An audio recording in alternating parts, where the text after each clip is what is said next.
The Republican Party is caught in a sense of entitlement. A sense of entitlement. We should win because we're right. We're correct. We know what we're doing. Everybody knows we're right. Zohran and these other people they're crazy. They can't win. They're stupid. They're leftists and they're communists and they're dumb and they don't understand. They don't understand what we know. We're right.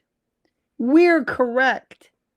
They're living in the world of Reagan or 1980s George Will or I don't know what. I listen as much as I can to, I guess, what you would call conventional, regular types of what would you call it? Regular Republican news feeds, and I can't figure it out. I keep asking myself, my God, do these people know what's going on? Do they have any idea of what is going on? We're going to be talking again about Zohran Derangement Syndrome, ZDS, something that has gripped a group of people who I thought knew what they were talking about, but they can't get past it. They can't get out of it. They can't understand it. I have been talking about ZDS, and it's obvious to me. They're doing what, regarding Zohran here in New York and around the world, what people are doing regarding Trump. And they don't see it. They don't understand it. They're being fixated on him and not policy. And you're not winning because there is this strange fever running through parts, but much of the Republican base, especially in New York. And I call it ZDS. Zohran, because nobody can say Mamdani. You know, nobody can still say Mamdani. I know about 3 people who say Mamdani, Zamdani.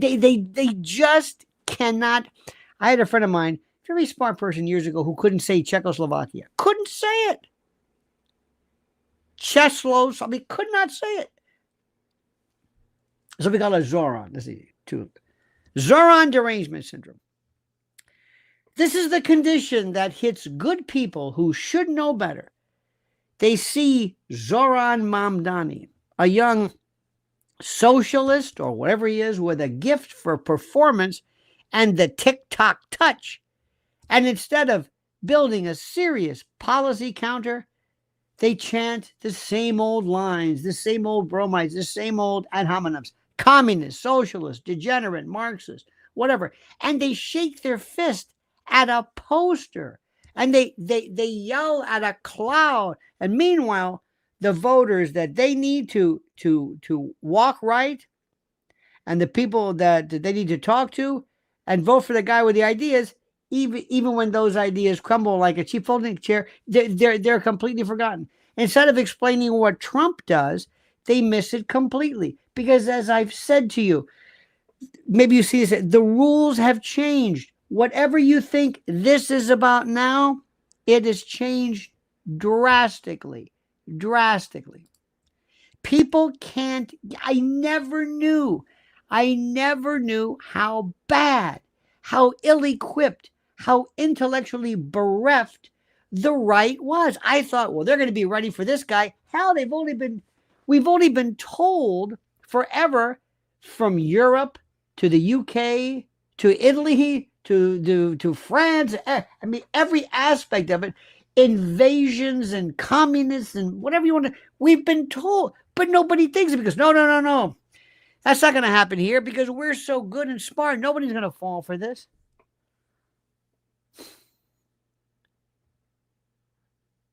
It's amazing. The voters they need walk right by and vote for the guy with the ideas. Even when his ideas are stupid, even when they crumble, he has ideas.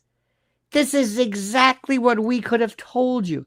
This is exactly what we could have said, but nobody seems to grasp it. Now, before I begin, or before I just have begun, I want to remind you of something which is very, very, very, very critical, my friends. And this is something, pay attention right now. As you know, I have been an absolute fan of these great people at preparewithlionel.com. And there is a very strange thing that is happening right now. People are understanding how this thing works. And people have to understand specifically this incredibly wonderful deal right now. There is something which is so important right now until, listen to me carefully, until Black Friday, there is a deal upon deals that you cannot forget. I want you to go to preparewithlionel.com. Now, I know there's something weird about this. I got to tell you something. Whenever you talk about this, people say, you know, if I have to admit that I should be getting emergency food, I guess I kind of have to admit there's an emergency. Yeah, you're right about that. That's how that works. So I guess maybe I have to sort of remind me, yeah. And people have a very, very difficult time with this. And I don't blame them. I really don't blame them. I understand. Sometimes it's tough. But right now, this is the most important thing. Ever since COVID, people have realized that there is a very, very, very serious thing has happened. And we've realized that in the event something goes wrong, I mean, we've only had 1 million, if you will, how do I say this? 1 million dress rehearsals after COVID.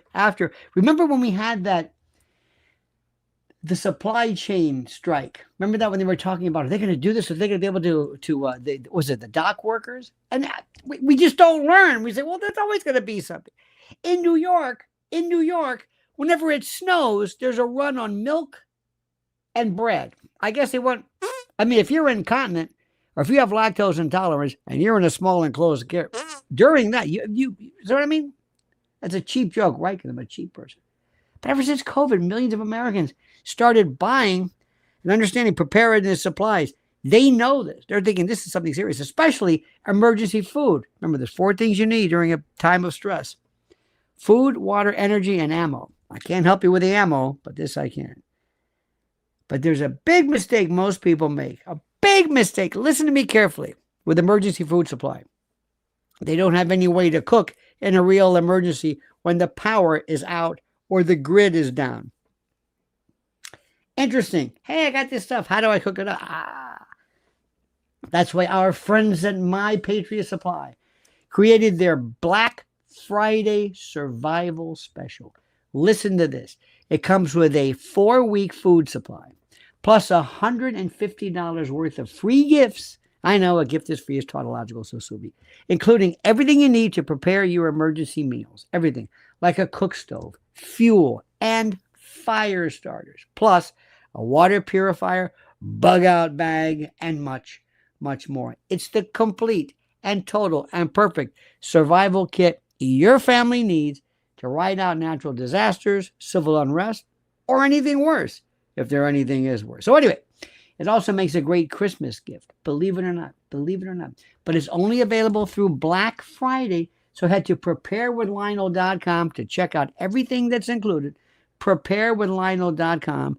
With all the uncertainty and all the mayhem in the world right now, we simply can't afford to be unprepared. You know it, and I know it. So go to preparewithlionel.com and get prepared today. That's preparewithlionel.com. Okay? Good. Pay attention, dear friends. Nobody's gonna make you do this, all right? It's not gonna work like that. So anyway, here we are. By the way, look who it is, Sparko. Sparky says, Lionel, in the spirit of can't beat 'em, join 'em. You should sell Lionel Nation branded prayer rugs featuring a compass pointing toward Mecca to set them apart from ordinary prayer rugs. Absolutely. Well, I think you should be happy about that, Sparky, because this is a good news for the anti-Zionist set, right? Just saying. A lot of people should be happy about this, and they really are. It's a weird thing. And Sparky, you've seen this. Wait a minute, he's back again. He says, hasn't Mamdani been captured by Alex Soros and his lovely wife, Huma? Isn't he just Obama 2.0? So will be most business as usual for New York City. We'll see, but this is good news for you. Good news. Because what's going to happen? Well, maybe not. I'm going to say something. There's a tremendous dynamic that's going on here. A tremendous dynamic. And I want to explain this to you. And Sparky, only you would get this. As you know. And this is really important. And this complicates ZDS. We have a number of issues regarding the Middle East. Let me explain this to you. First, Israel, the country, the state, okay? Second, Judaism, the religion, not just necessarily contained within Israel, but Judaism. 3, Jews, people who follow Judaism. People who follow Judaism, not necessarily just in Israel, but all over the world. One could say, obviously, which is important. You got that? Good. Next, Bibi Netanyahu. Very interesting. Next, Palestine. Next, Gaza.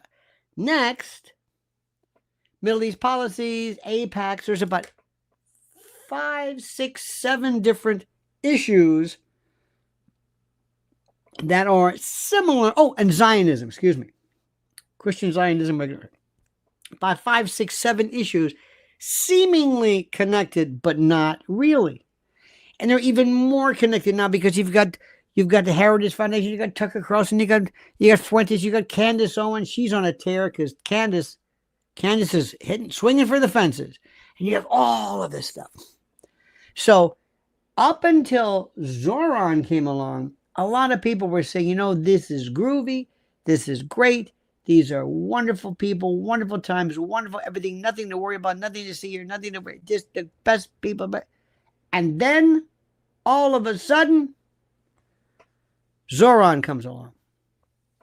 But it's not just, and what people are saying here is, and what, Sparky, you make a mistake. People aren't upset in New York just because he's Muslim. We have right now, I don't know if you knew this. Let me just run this one. This might surprise you, which people have to. And you bring up a very, very, very good point. The number of mosques in New York City and New York State and New Jersey and by borough and the demographics regarding Muslims. See, they've been around forever. And they've been around forever. According to a report by the Institute for Social Policy and Understanding, as of 2015, there are 285 mosques across the 5 boroughs. Another count lists 175. And by the way, sometimes there's cultural centers and there's varieties. So we say there's roughly 250 to 300 mosques. As for the Muslim population in New York City, there's about 750,000. And it goes down into various groups, okay? Various groups. And this is an important group of people. Now, here's an important thing.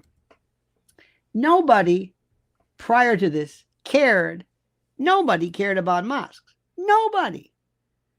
Never came up. Still doesn't come up. This is the part that I keep saying over and over again. People think this is about religion. It is not. It is not anything near religion. It's about what he is saying in terms of policy. You see what I'm saying? It is in terms of policy.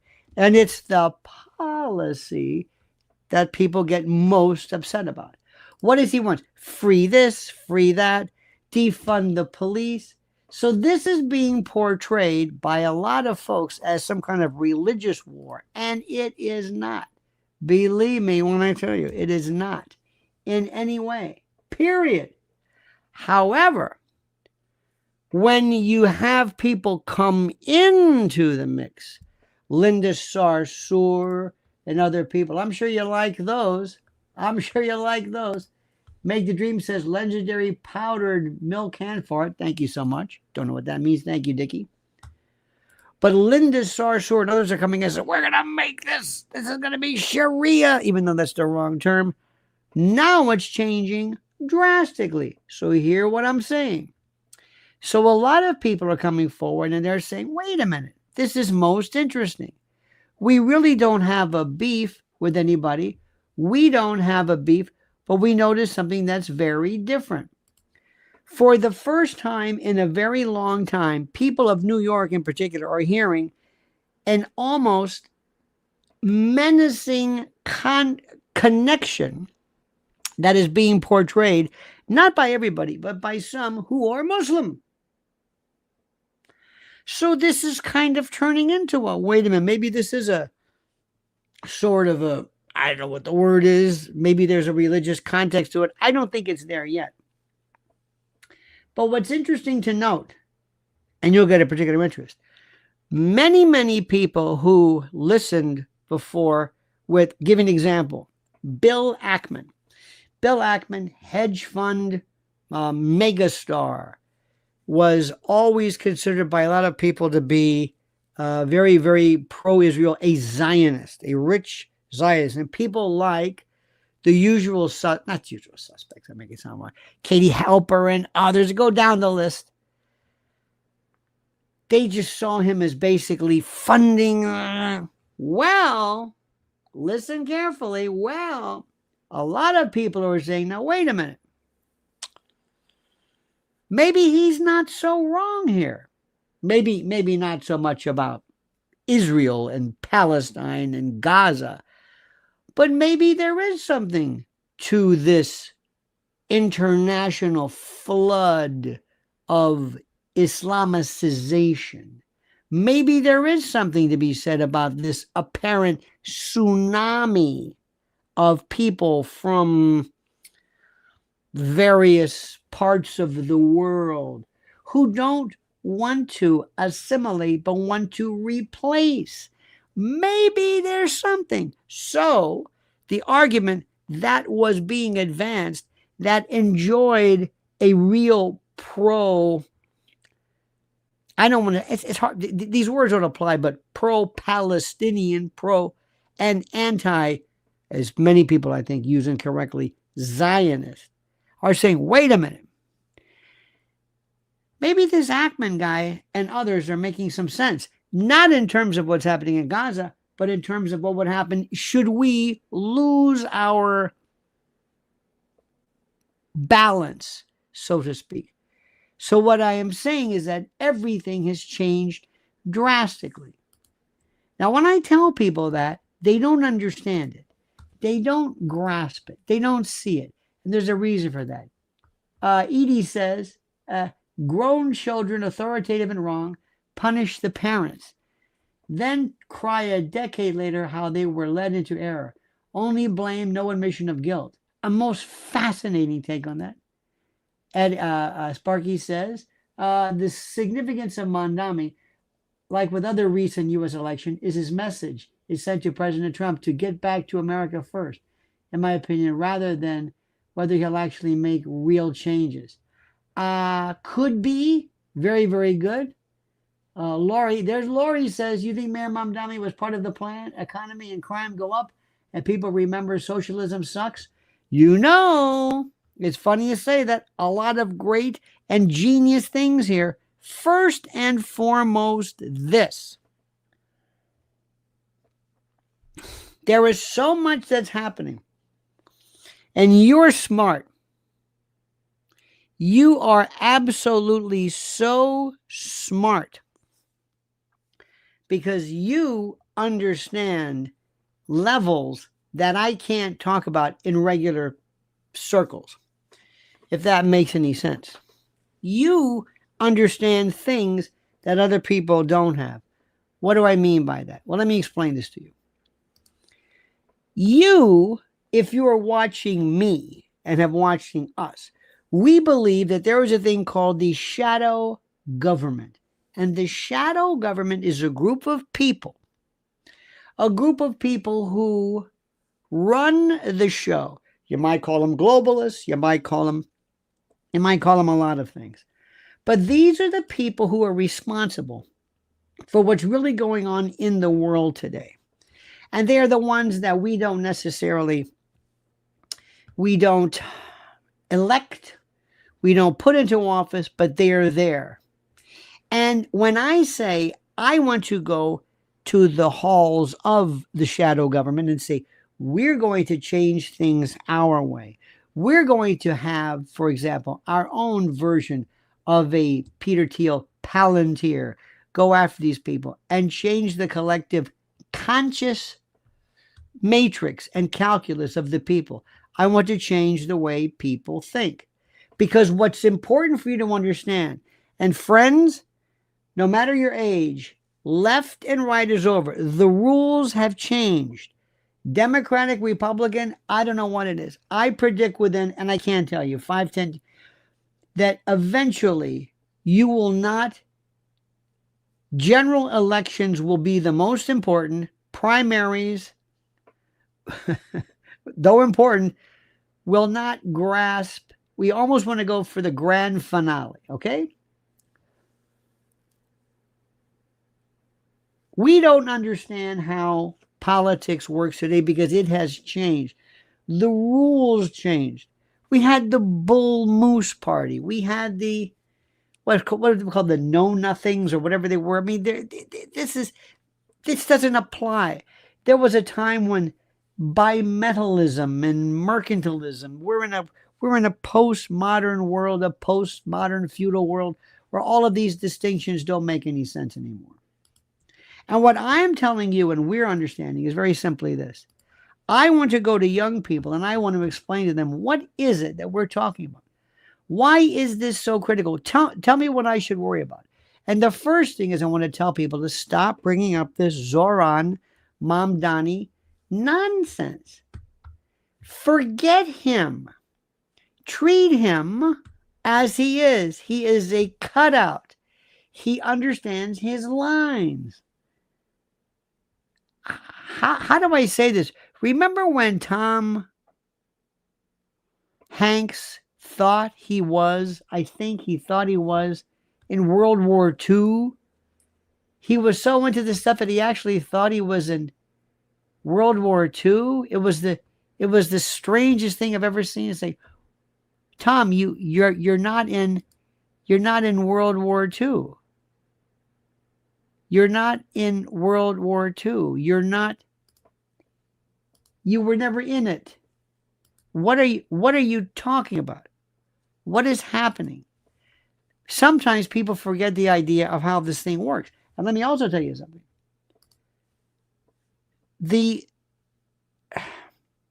What people are worrying about right now, young people in particular, don't you remember when you were young? Don't you remember when you were young? Am I the only one? Am I the only one who understands what it's like to be young, to be crazy? I still have it. I still have that sense of idealism. I still have that kind of a radical edge to me, which is, I think, what motivates me a lot for what we're doing. I really mean it. And I think you and Edie and Sparky, I think you have that thing too, because you love to be abrasive in a good way. You love to cause problems, as it were. You love this. I'm this way. There's this thing that we do. But Zohran Mamdani, I was listening to some talk, because talk radio, by the way, is coming back. Conventional talk radio is coming back, and I don't think they know what to do. I don't think they know what to do, and I don't think they understand kind of the issues that are here. Like, nobody really understands how to handle Tucker. I have a very serious feeling, a very serious concern about Tucker. I texted him the other day. I'm not a big texter, but I just said, it's funny to me. In fact, I will read you what I texted him, which I thought was pretty funny. And I said, the celebrated necromaniac and part-time moral arbiter Piers Morgan interviews, highlights, extols, and lauds serial killers in his exploitation fests. Creepily, he details how humans were butchered by hominids with batches of chromosomes missing, all the while licking his lips over each excruciating detail. And you interviewed Nick Fuentes, which is true. And he responded, and I'll save that. But the point is, there's a lot of us out there who said, wait a minute, you people are schmucks. Tucker Carlson, whether you like it or not, is a very, very, very critical person in this world that we live in. He's a very, very critical world. And let me change this right now. Put this up. He interviewed Nick Fuentes. Now, I don't know what to tell you about this, but what's the big deal? What's the big deal? I'll tell you what, Sparky, it's good. When I see that little, I guess that's a dog. Whenever I see your thumbnail, it looks like an aircraft carrier or something from a. I have to get real close. I fairly recently realized, it's like a dog in the snow or something. I thought it was like an aircraft carrier. Anyway, Lionel, you should also sell a Lionel Nation. Oh, that's not it. Prayer Rug has a built-in clock with an alarm with familiar music calling the rug owner to prayer 5 times a day. Do they exist? I don't know what that means, but yeah, that'd be great. Now, by the by, I want you to understand something. You, and I know you don't mean anything by it, but I do not mock people who, I know you're not mocking, I'm not saying you're mocking, but I don't mock people who are devout Muslims.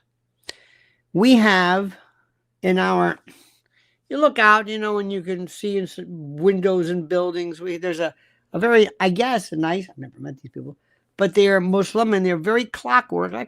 They pray. And I think any kind of devoutness, any kind of self-discipline, anything is good. I have no problem whatsoever with anybody's faith. When you try to replace it is a different story. Edie says, they prove with evidence the administration issues 2 plans side by side. One is known and the other is secret. Anyone working it may not even know if they are on the fake or the secret plan. I like that. They proved with evidence. I want to know where that proof is. That might make sense. Listen, it's even simpler than that. We live in a very, very, very, very simple world of people. Do you think that to work with the president, you must understand this complexity? No. The thing, but I want people to understand, and maybe you to look, is rather than worry too much yet about this, why meanwhile does Mamdani collect voters like baseball cards? Young voters, first-time voters, voters who do not watch cable news, voters who use Venmo more than cash, voters who see the cost of living rising like some, water line on a sinking ship, and want anyone to speak to their plan. Anybody care about that? No. They laugh at this. They don't want to hear this. This is where we are today. This is our side. Don't you understand how these people work? I don't understand it. Every other group of people has somebody who tries to go out to say, I want to go out. Oh, and by the way, keep an eye. Remember, you heard it here first. Keep an eye on some kind of voter chicanery going on in D.C. I'm sorry, in New Jersey, D.C. And look no further than Chris Christie. Just remember Chris Christie, and how many people are going to start saying, hey, what about Chris Christie? Is he involved in any of this stuff? Yep. Absolutely. Just see what happens.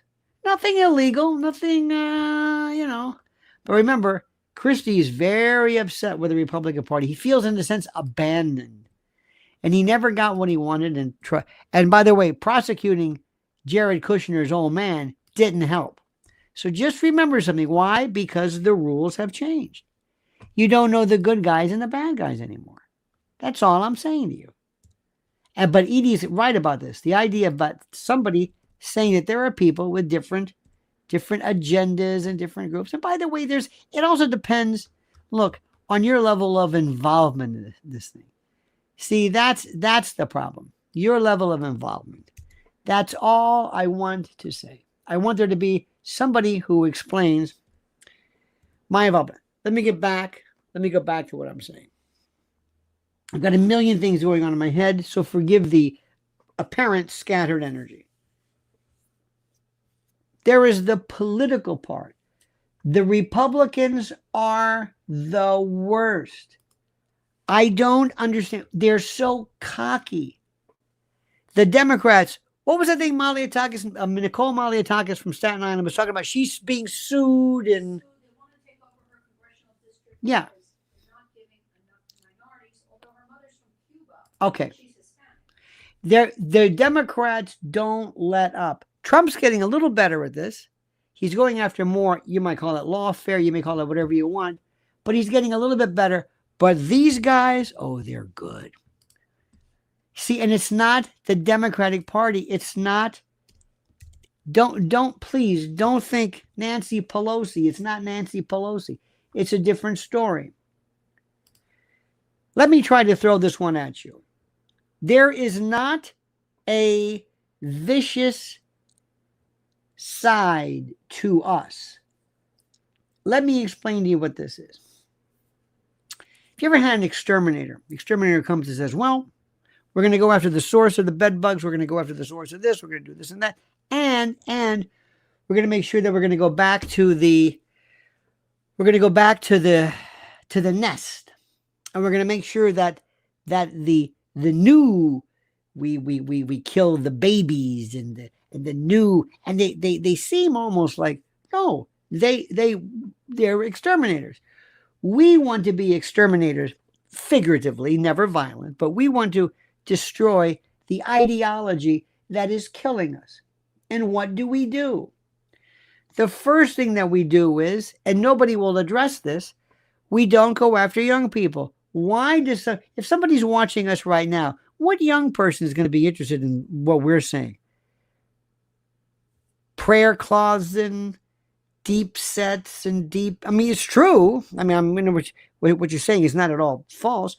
But what young person is interested in this? Can you think of anything? Can you? No. What is it? What would make some young person? You know, Mamdani talks to young people. He says things that are wrong in practice, yet comforting in theory. And he speaks in a tone that feels to them bold. He serves a menu of emotional bullshit and solutions, not structural ones. And Republicans, instead of offering a counter menu, what do? They offer a groan. That's a suspiration, by the way. That is ZDS. That is Zohran Derangement Syndrome. The Republican brain shuts off. Rage replaces thought, synchrony, strategy. Meme replaces math. Tell them, you can't beat a movement with a meme. You can't beat a charismatic socialist with a weak insult. I ask you again, this is the most important. Nobody wants to talk about. In the last, and this is critical, in the last election that we had in New York City, what was it that the Republicans or whoever put up against Zohran Mamdani? Tell me. Anybody want to venture a guess? I'll tell you. First one was Andrew Cuomo, a Democrat. The Republicans forgot he was a Democrat. The Democrats asked, why are the Republicans pushing for the Democrat? Maybe he's not really a Democrat. Hey, maybe you're onto something there.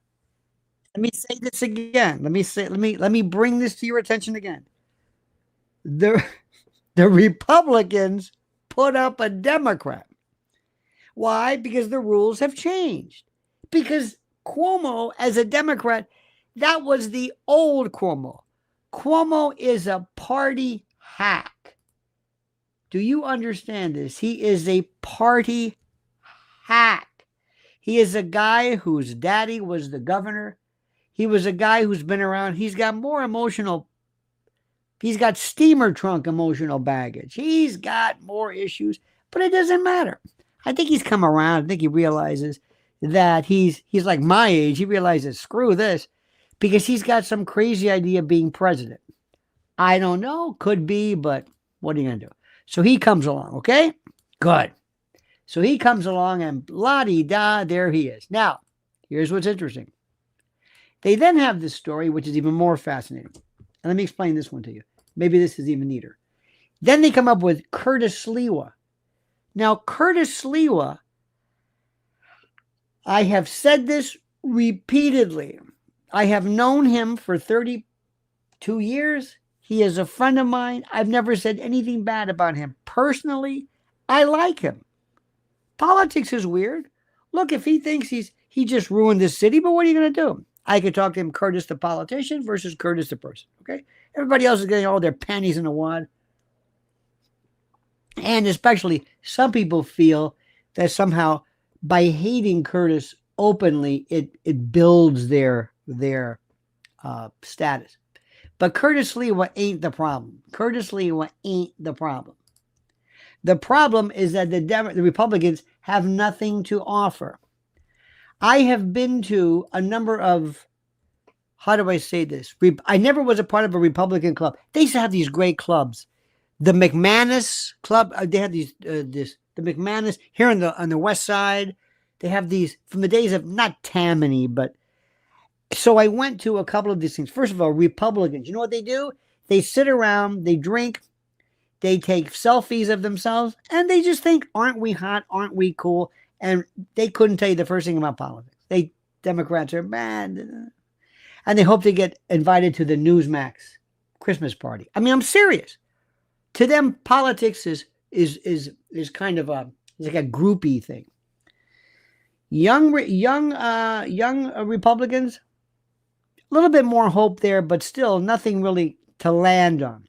Why? Because they can't even tell you what it is that they like. They can't tell you what their story is. They can't tell you what the basis of this is. That's the problem. Let me see this. Oh, Sparky said the picture was of the actual Sparky, half Border Collie, half Chihuahua. He was a brainiac and lived to the ripe age of 60. Oh, I love Border Collies. Oh my God. I have gotten into more. Oh, time out. I don't have a dog. I love dogs. I don't play golf. I love golf. Love to watch golf. I don't want to do it, but I like it. And they had this thing where dogs would be sitting next to the owner, and the owner would call the dog's name. Let's say it's Sparky. So the dog's next to him, and the owner says, Sparky. And the dog is up like, what the hell's going on here? Sparky. And he's looking, and the dogs are freaked out. Which goes to show me a level of cognition that we kind of forget in a very strange way, in a very kind of a unique way. They're yelling for Sparky, and Sparky's wondering, what the hell's wrong with my old man? Or why is he doing this? They showed another one too. There was a woman. This was one of the most beautiful things in the world. 3 dogs they haven't seen their mother, their owner, in 3 months. And this woman is sitting there. She has these signs, kind of like, the Dylan with the subterranean, whatever, with the posters. And she writes, this woman has been away for 3 months, taking care of her granddaughter, and the dogs don't know what happened. The dogs mother's not there anymore. So they're just sitting there looking I don't know if they're listless or bored. And the next card says, the mother's coming home today after 3 months. The mother, the owner. And the dogs know the sound of her car. So after 3 months, you see this card. Here she comes. Now, the dogs obviously don't know this because they're dogs. They hear the car after the first time, after 3 months, after all these cars that have been there. And they go berserk. Ape shit crazy. Because they're all, it's incredible. Which makes you wonder, if that's not what we call fondness, I don't think they always said the association was that of food, that the part of the brain that was accessed was that of survival. And I don't know. If that's not love, I don't know what is. I don't know what that means. Sparky says, not mocking the devout, just ribbing the haters. I'm semi-retired from inventing, so I throw the prayer rug ideas out there in case someone can use them. 2 million Muslims out there and tech is cheap. Yes, it's true. And Sparky says, correction, 2 billion. Yeah, 2 billion indeed. I'll tell you one thing. There were a lot of folks. Let me go back and say this again. And listen to what I'm saying. Going back to the other one. Before Zohran, and listen to me carefully. Listen to what I'm saying. Before Zohran, when all this stuff was going on with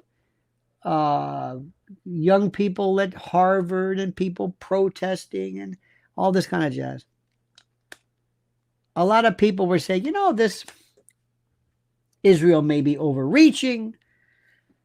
The kafia is beautiful. Palestinians got a point of view.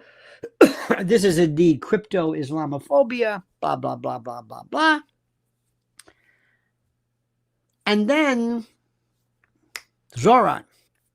Well, different story.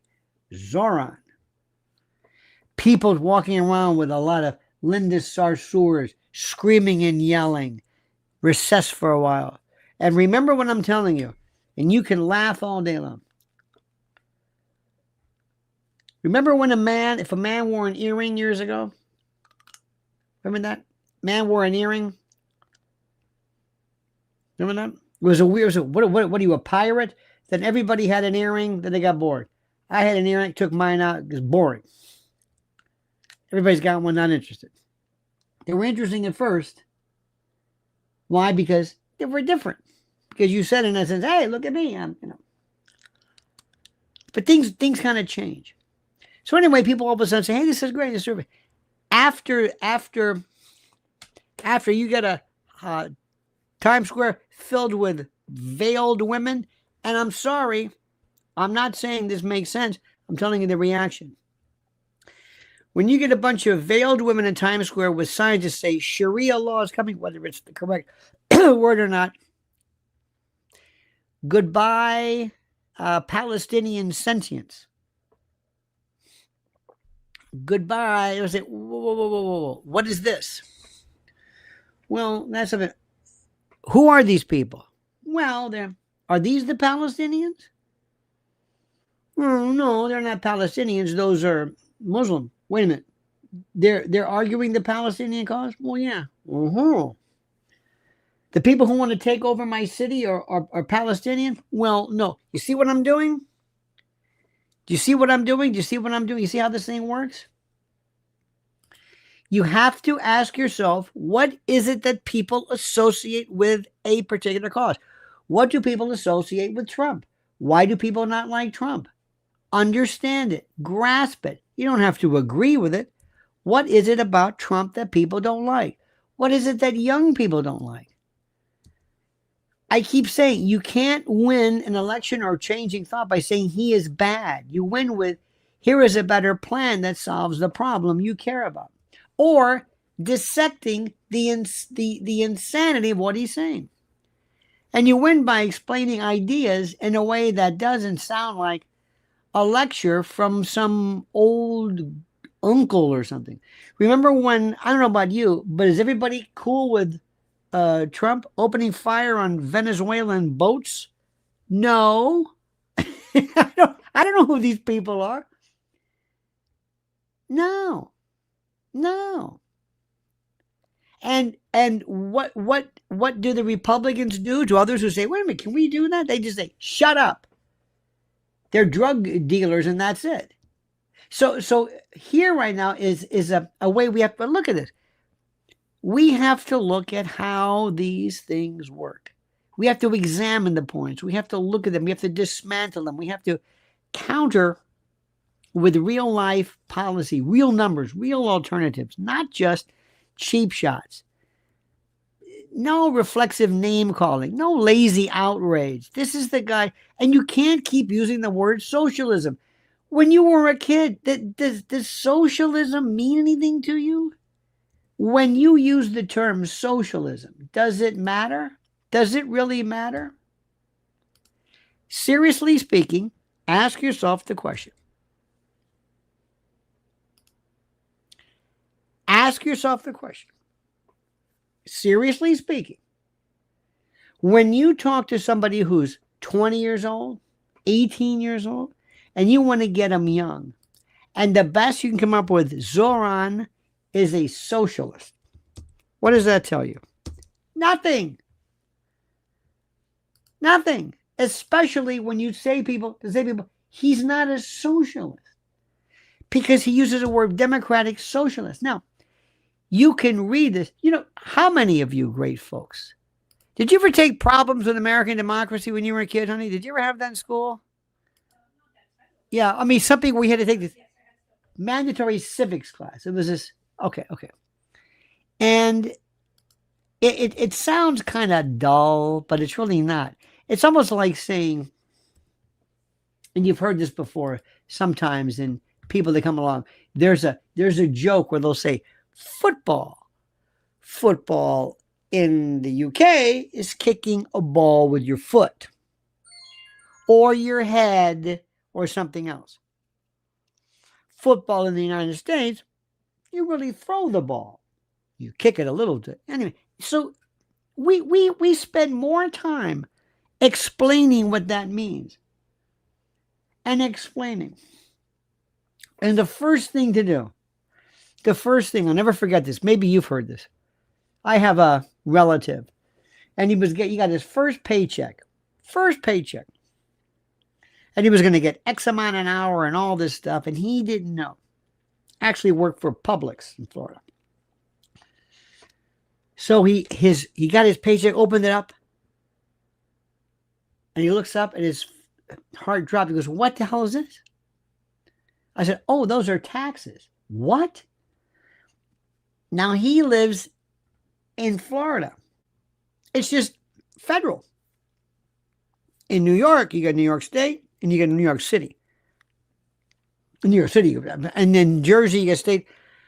I mean, is it now? Do you want me to talk about big government? You want me to talk about taxation? And I asked him, I said, where did your money go? What happened to you? Where? That's your money. You earned it. Where does it go? Your taxes. What taxes? Taxes for what? Did you sign on for that? Do we ever do that? Do we have any interest in that? No. Do we explain this to anybody? No. We never do this. We never explain anything to young people. And it's the dumbest, and I can't say this enough. Let me give you an example. If I said why Mamdani's ideas land with young people, this is why they make sense. So before you got to dismantle his ideas, you need to understand why they land, why they make sense in the first place. Young voters in New York and around the world are not drawn to socialism because they read Marx by candlelight. They're drawn to it because their reality feels hostile. Rent eats their paycheck. Transit is slow. Groceries cost more every month. The city feels stacked against them. The politicians talk about nothing changes. Mamdani walks in and says, I hear you. I see you. Here is help. He doesn't lecture them about responsibility. He doesn't say, pull yourself up. He says the system is broken. He promises sweeping relief. He offers simplicity, even if it's false simplicity. Young voters love clarity. They hate this bureaucratic fog. They want a clean sentence, not a paragraph of qualifiers. Does that make any sense to you? Is that grabbing? Does that make any sense? Because the bottom line is simply this, my friend. I don't think people understand how this thing works. And I don't know why people don't get it. I don't know why they don't see it. And I don't know why nobody's apparently trying to change anything to fix it. And you and I can talk about this all day long. And you and I can talk about this and the deep state and parallel development. It doesn't matter. What are we offering? What are we offering them? What do we say? What are we about? I don't know. Even we are so disparate. Even we are so absolutely cosmically all over the place that we don't know what the hell we're talking about. And as long as we do this, we're going to keep repeating this over and over again. Now, New Jersey, I know you may not care about New Jersey, but something happened there in New Jersey. And you know what's happening? Everybody's so afraid. They were so afraid because they were told, don't talk about election denial. Don't talk about that because of that post-Dominion crap. Don't talk about election denial. And nobody on TV will talk. Nobody, whatever TV is. TV is such a waste of time. Nobody is doing this. Do you understand what I'm saying? Nobody cares about this. So let me ask you something. What are we going to do? What are we going to do about this? I have no earthly idea. All I'm saying is simply this. We are the biggest. We are an anachronism. We live in a world that doesn't make any sense. And instead of trying to do, and I'm going to keep saying this over and over again. Let me ask you something. Why would you be attracted to Trump now? Why? Why would you do it? Does anybody have a young person in your family where you've got to try to explain to them, it's like, what's going on? You wonder what's going on. Where do you think this? First of all, don't get wrapped up in this gender stuff. That's bullshit. That is an extreme. How do I say this?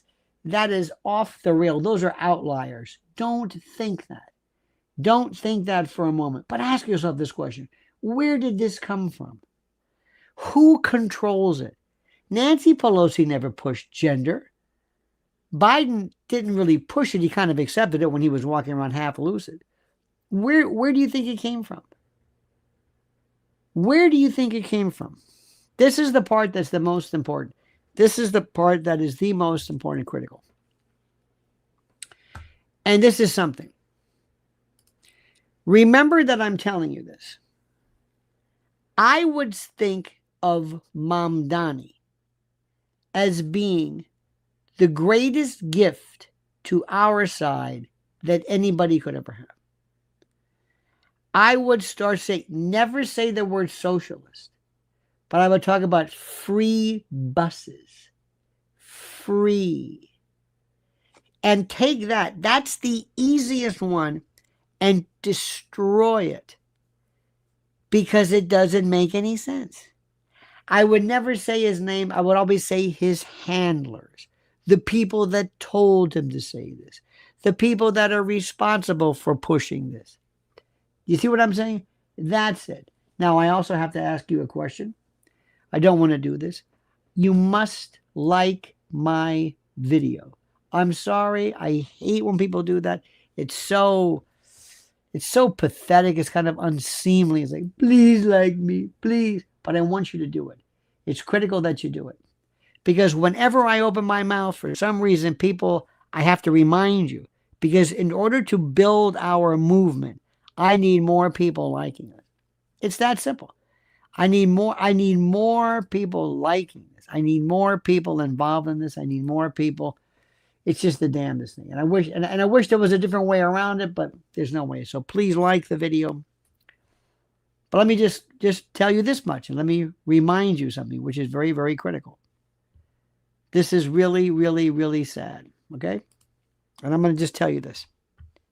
You and I can talk about this all day long, and I appreciate it. We have fun, And I like talking about this because it's a chance for us to discuss the various goings on in the world and to talk about these things and to chat and talk. And many of us have been friends for years, and it's great. And I love this, and that's what's so terrific about this. But there's something even bigger than this, something that's for our children and grandchildren, whoever the hell's out there. We have to start waking people up and saying, listen, you Democrats and Republicans can't really help you, but Republicans, since you ostensibly are on our side, we don't know what you're thinking.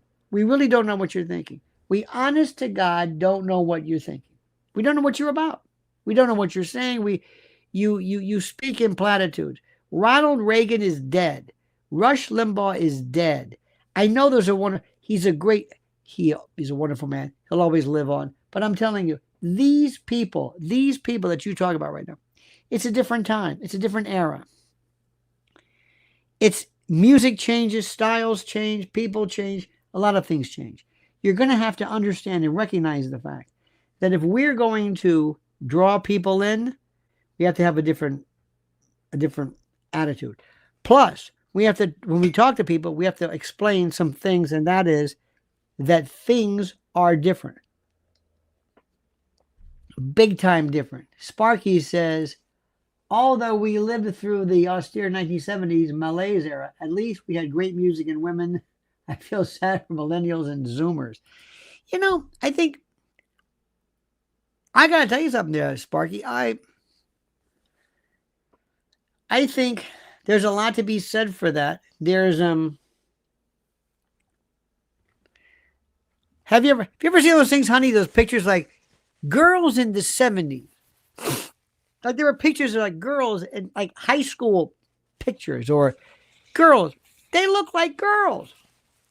Girls at the beach, girls, bell bottoms. And we didn't see this horrible,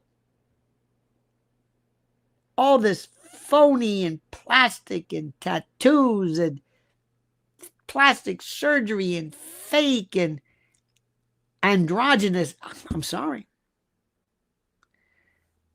Remember when they went so crazy about Sydney Sweeney? I don't know why, but maybe they did. What would they have done, Sparky, if they'd have had the Farrah Fawcett poster? Remember that one? People went apeshit over the Farrah Fawcett poster. I think it was because it was more like a rite of passage, but somebody actually celebrating what one could say would be considered heterosexual, whatever you want to call it. People thought nothing of it. Today, oh no. Today they're trying so desperately. Why does, I mean, you've seen her, Kamala's stepdaughter keep pushing herself as this model? Well, she's sitting in front of a camera, in front of a bathroom. She's putting herself up, and she's pretending like this is, they're trying desperately to, that's what I'm saying. These people are, there's this belief system that this androgynous kind of a always horrible. Let me tell you something, and I know nobody wants to talk about this, but I do. In the 1960s, when Playboy magazine came along, Hugh Hefner said, I remember later on he was a complete shit. I realize that. But maybe then, but when the magazine came up, he said he was motivated mostly by the 1940s sense of romance. That's what he liked.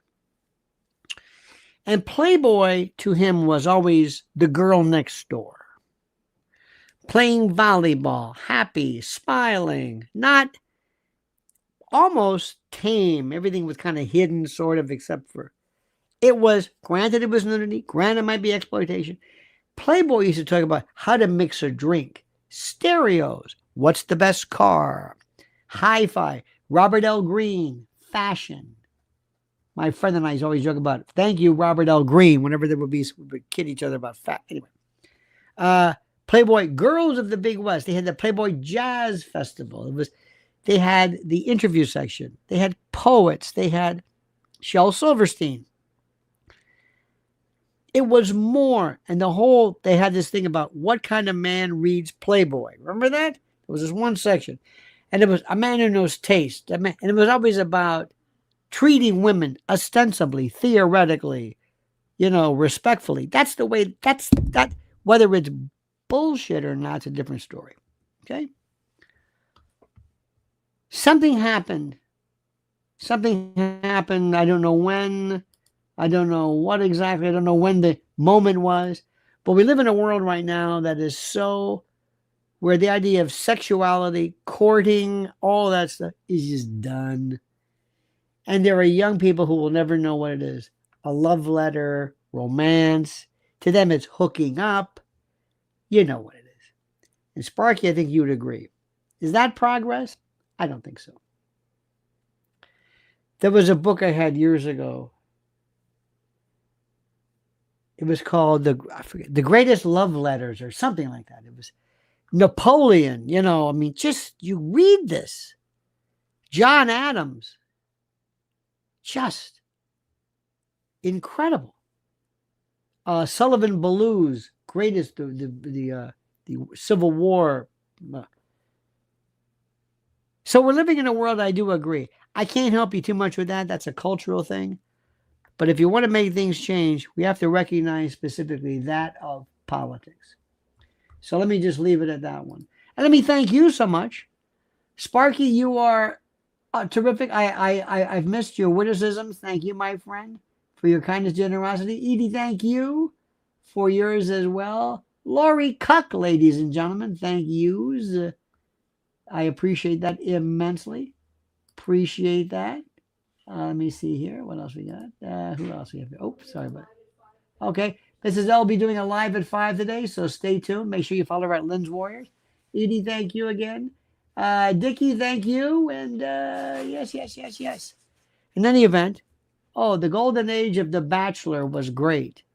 Well, yeah, I guess there was the whole notion of The Bachelor. I don't know if people even understand what The Bachelor means. There's Carla says, happy Sunday. Follow Mrs. L. Yes, Carla. Yes. And be careful, you globetrotter. Be careful with the demented, the world out there. It's very serious. What I see happening in the world, I think is a very, very, very scary thing. I really do. I see it as being very scary. And I see, believe it or not, I see a lot of things happening which are problematic, and that, I mean, you and I know what it is. We've seen it. It's this weird kind of a dissolution, a destruction of sovereignty, of culture, it goes by so many different names. And when you tell people this for the first time, they think you're out of your mind. They think, really, it's like, this guy's really crazy. I'm not crazy. You know it. I know it. We know it. We are a different breed. You know that, right? I know that sounds corny, but we are a different breed. We live in a world that is completely different from most people. And the reason why is that we've been kind of schooled differently. It's one of those things, I hate to say it, but it's one of those things where I think, I don't know what it is. I think I've told you my story enough, my red pill moment. Mrs. L is just immersed every day. She's got to deal with the world of big tech and what's happening to kids. Put it this way, if you knew what she knew, you wouldn't be able, you wouldn't believe what's going on. And how many people seem to care nothing about it? I am convinced that Hollywood is a Potemkin village. It is a group of people who pretend to be doing something. It is a bunch of, I don't know what the word is, a bunch of stuff, pillars, and look, there's the Congress. They don't do anything. They're not interested in that. They want to make sure that they stay in power. And I kind of dig it, but that's the way it is. And it's very, very sad. So what we need to do is, like I said, we need to recruit new people. And we also, by the way, did we ever figure out who killed Charlie Kirk? No. Anybody talk about that? Candace Owens seems to be in charge of that. Candace better kind of watch herself. I really think she's kind of losing it. I know people like her, and I appreciate that. She's very, very, very smart, but she's really losing. She's getting caught up in the anger and this kind of like, I don't know what it is. And that's okay, but remember, the problem sometimes, you got to ask yourself, the problem with this stuff is you got to ask yourself, what's next? What's my next trick? You know what I mean? What do I do next? In any event, dear friends, thank you so much. Have a great and a glorious day. Thank you so much. Follow Mrs. L at Lynn's Warriors. Don't forget to follow our sister station at Lionel Legal. And until you and I meet each other again, remember this is your... and remember, Monday through Fridays, 1 a.m. to 5, overnights, WABC. It's great stuff. Until then, my friends, remember these wonderful words, this final valedictory. Remember, the monkey's dead, the show's over, sue you. Da-da.